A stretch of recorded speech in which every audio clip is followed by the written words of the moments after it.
diving into a case that's been blowing up online, the Carly Gregg case. You guys send in a ton of stuff, court videos, legal breakdowns, even some wild Reddit threads. So for anyone just tuning in, Carly was 14 when she shot and killed her mom, and then, get this, she later shot her stepdad too. Thankfully, he survived. Oh, wow. But here's the thing that makes this case so confusing.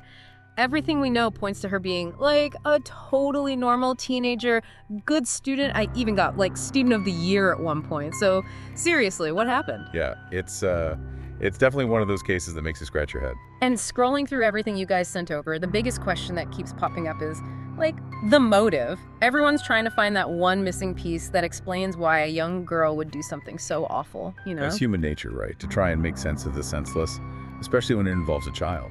Absolutely, but I mean, it's not like we have a diary entry saying, "Dear Diary, today," but we do have some clues, like the fact that Carly was using marijuana and her mom had just found out. And it's important to remember, from the psychiatrist's testimony, it wasn't just a one-time thing with the marijuana. Apparently, there was already this pattern of, like, growing tension between Carly and her mom. Kind of typical teenage stuff.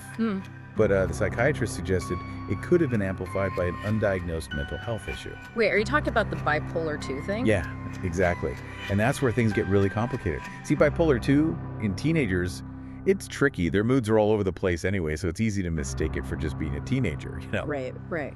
But you throw a major stressor, like a huge fight with your parent, onto that underlying vulnerability, it can be a recipe for disaster. And on top of all that, we know from court documents that she'd just been switched to Lexapro. And I mean, I'm not a doctor or anything, but I've definitely heard that SSRIs can, like, increase impulsive behavior, especially at the beginning when you're first adjusting to them. Yeah, and that's a really important point to be careful with. I mean, millions of people take SSRIs without any problems, you know? Of course. But in Carly's case, her stepdad actually testified that she changed after the switch. Became withdrawn, agitated, almost like a different person, he said. Wow. So it really makes you wonder if she was having a bad reaction or something, or maybe even withdrawal from a previous medication. So we've got a lot of factors at play here. Teenage hormones, possible mental health struggles, a new medication. It's like a perfect storm.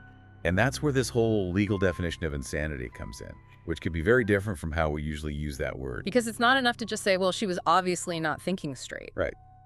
Exactly. To make the insanity defense work, her lawyers have to prove that when she pulled the trigger, she genuinely did not understand what she was doing.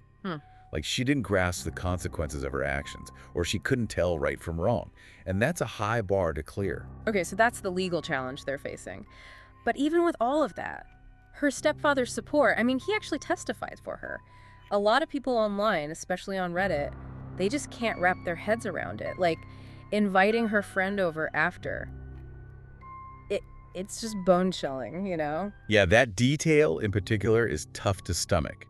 Some people see it as cold and calculated, while others think it points to her being completely detached from reality. Detached? Like, what do you mean? Well, there's been a lot of talk about the possibility of a dissociative episode. Have you heard of that? I've seen it mentioned in those Reddit threads, but I'm not sure I totally get it. So basically, dissociation is this mental process where someone feels disconnected from their thoughts, their feelings, even their own body.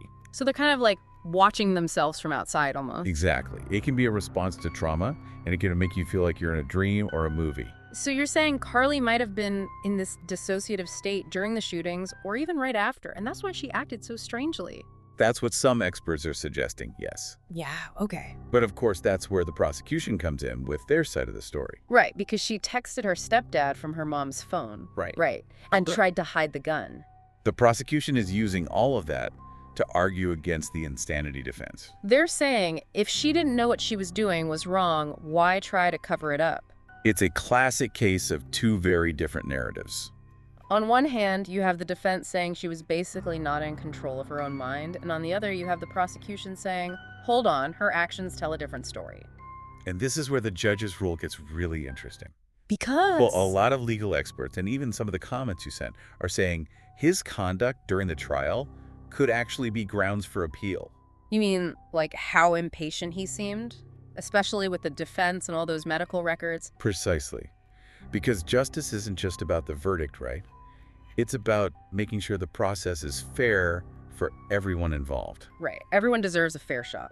And in this case, the judge's frustration with the defense, it was noticeable. And that can create the appearance of bias, even if it wasn't intentional. Yeah, and that never looks good. Especially with a case this public, everyone's watching.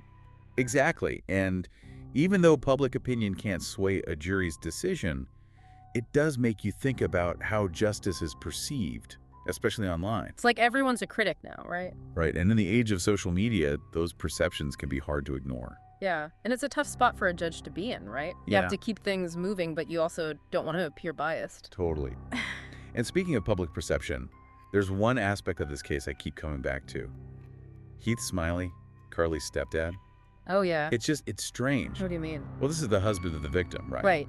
But he's fully in Carly's corner, even calling her a good kid who made a mistake. It definitely challenges our assumptions about how families cope with these kinds of tragedies. You'd expect anger, a desire for revenge. But with Heath, it's like, I don't know, he's almost like a father figure to her still. It seems like for him, it all comes down to his belief that Carly simply wasn't herself. Because of her mental state. Exactly. He really believes this was a mental break, not like who she is deep down. And he even testified that her behavior had totally changed in the weeks before the shootings. Oh, is that when he mentioned The that? 1,000-yard stare. Yeah. I mean, that's a powerful image right there. Absolutely. It definitely paints a picture of someone who's not all there mentally. But at the same time, a lot of the comments we got, people on Reddit especially, they're just not buying it. They think he's delusional, that he's blinded by, I don't know, maybe guilt or something. It's understandable though, right? To be skeptical. Yeah, I mean, we can talk about mental health in the abstract all day long, but when it's tied to something as real and awful as this, it's hard to reconcile those two things. Right, it's not just an intellectual exercise anymore, it's real life. And when something like this shatters your sense of safety and security, it's natural to look for explanations, even if they're uncomfortable. Some people even suggested that maybe there was something else going on in that house. Like what? Abuse or, I don't know, some deep dysfunction that hasn't come out yet. It's important to be mindful of that, absolutely. Yeah. Especially in a case like this that's become so public. Because everyone wants to know the truth. Exactly. Right. And when those official answers are slow to come, people will try to fill in the blanks themselves.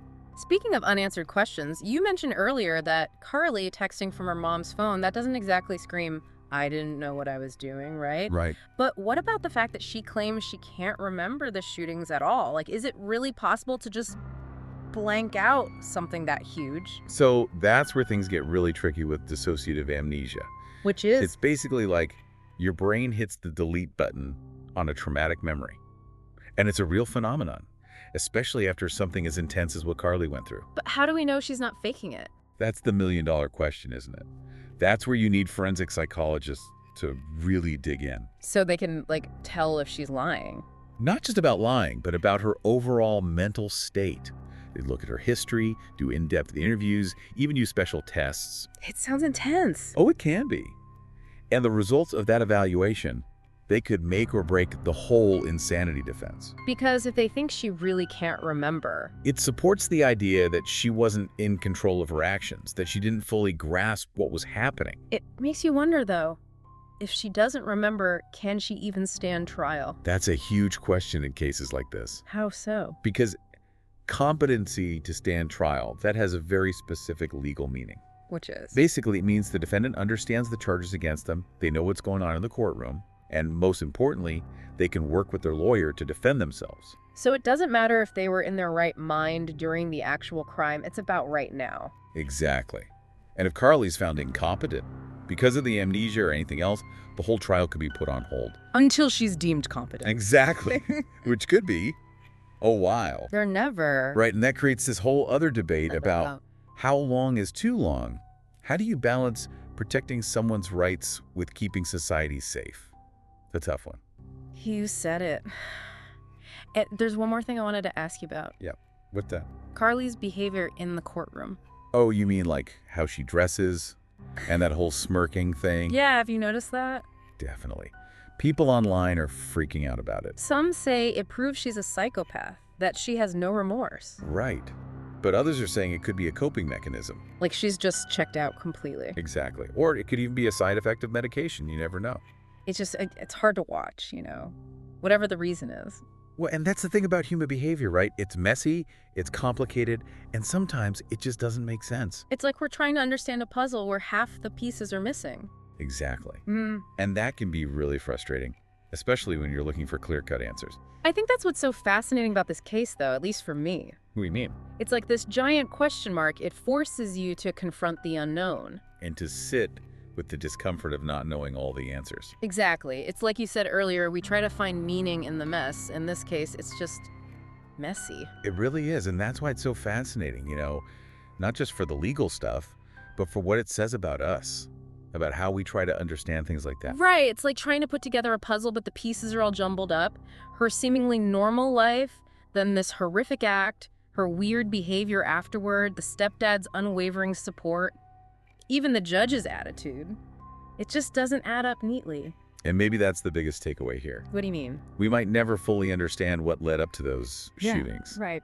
And the justice system, it can only go so far in giving us answers, It does make you think about some pretty heavy stuff, though. Oh, absolutely. Like, our whole understanding of mental health, especially in teenagers, feels kind of shaky after a case like this. Right, like how much do we really know? And then there's this whole question of how we hold people accountable for their actions, even if they weren't in their right mind. It's like, are there some acts that are just so awful, so outside the realm of normal that we can't even begin to understand them? And where do we draw the line between holding someone responsible and recognizing that they might need help, not punishment?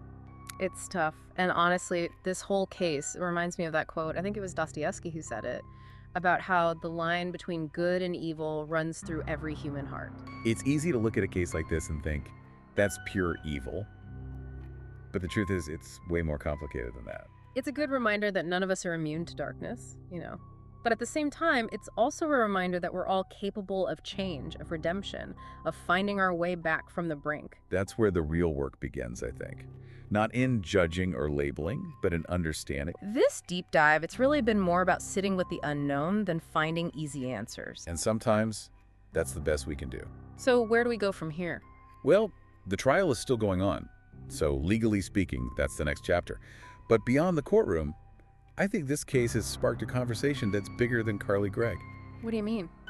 We're all talking about mental health, about responsibility, about how our justice system does and doesn't work. And those are conversations worth having. Absolutely. Yeah. And if you're listening to this, keep asking questions, keep learning, and keep talking about these issues. Because the more we understand, the better equipped we'll be to support each other and create a more just and compassionate world. Couldn't have said it better myself.